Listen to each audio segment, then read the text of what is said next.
আসসালামু আলাইকুম গাইস, আশা করি সবাই অনেক ভালো আছেন। চলে যাচ্ছি জুম্মার নামাজ পড়তে। ভাই আপনারা কি আমার ভিডিও ভালো লাগে না? ভাই ভালো লাগলে একটা সাবস্ক্রাইব করে দিবেন আর একটা লাইক করে দিবেন প্লিজ।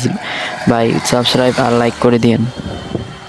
এসে পড়েছি রাস্তায়, আর এটা হলো আমাদের মসজিদ।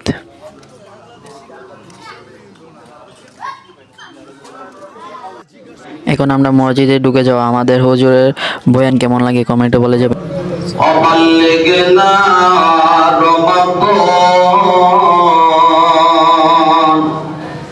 এরাও এই রমজান মাস শাবান মাসের অপেক্ষায় আসিল, আর এইরকম দোয়া অনেকে পড়ছিল। মোনাজাত ধরে এখন চলে যাচ্ছি বাড়িতে। 2 মাস হয়ে গেছে, এখন আমাদের মসজিদে কোনো জিলাপি বিরিয়ানি কিচ্ছুই দেয় না।